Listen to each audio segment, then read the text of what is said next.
পুরীর জগন্নাথ মন্দির শুধু আমাদের আস্থার কেন্দ্র কিংবা পৌরাণিক ইতিহাসের জন্য প্রসিদ্ধ নয়, পাশাপাশি সেখানকার কিছু কঠোর নিয়মের জন্য মানুষের মধ্যে বহুল প্রচলিত।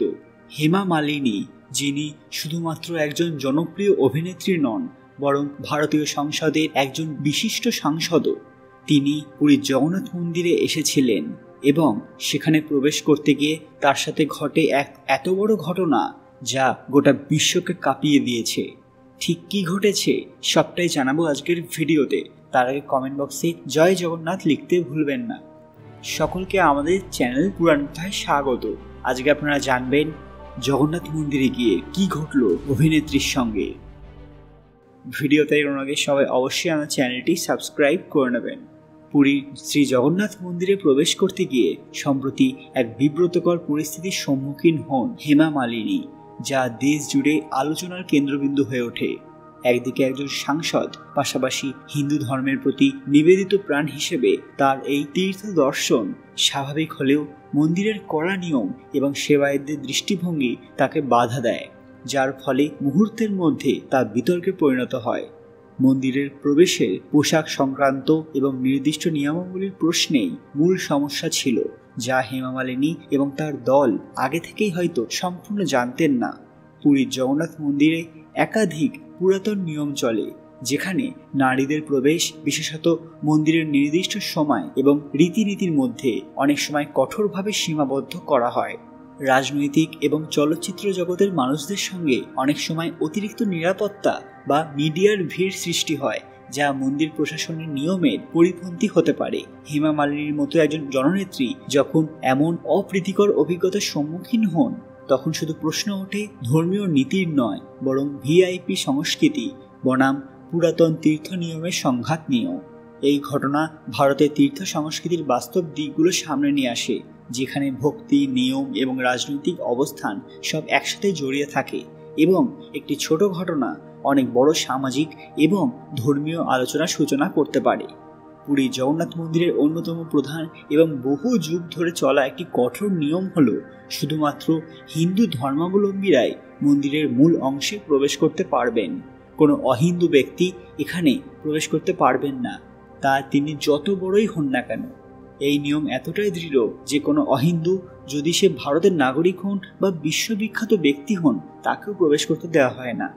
এই নিয়মের পেছনে মন্দির কর্তৃপক্ষ এবং সেবায়েতদের যুক্তি হলো এটা ভগবান জগন্নাথের আচার বিচার এবং হাজার বছরের পুরানো রীতি, যা ধর্মীয় শুদ্ধতা বজায় রাখার জন্য অত্যন্ত গুরুত্বপূর্ণ।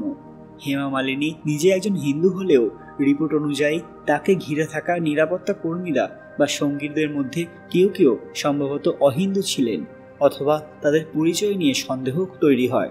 এতে করে মন্দিরের প্রবেশের মুহূর্তে প্রশাসনিক এবং ধর্মীয় দিক থেকে অনিশ্চয়তা তৈরি হয়, এবং মন্দির কর্তৃপক্ষ প্রবেশে কিছুক্ষণের জন্য বাধা দেয় বা প্রবেশ পুরোপুরি বাতিল করে দেয়, এমনটাই বলা যায়। হেমা মালিনী একজন জনপ্রিয় ব্যক্তিত্ব, তাকে এই ধরনের বাধা অপমানজনক না হলেও অত্যন্ত অপ্রত্যাশিত এবং বিব্রতকর হয়ে দাঁড়ায়।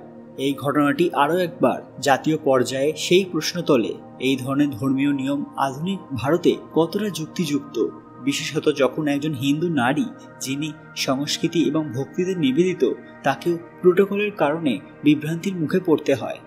আবার অনেকেই বলে থাকেন যে প্রেম এবং বিবাহ সামাজিক এবং ধর্মীয় আলোচনার কেন্দ্রবিন্দুতে উঠে আসা হেমা মালিনীর এক বড় ঘটনা, যখন জানা যায় যে তিনি ধর্মান্তর করিয়েছিলেন।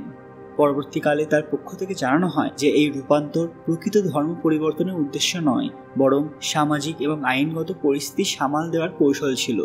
কিন্তু অনেকেই মনে করেন যে তিনি ধর্ম পরিবর্তন করেছিলেন।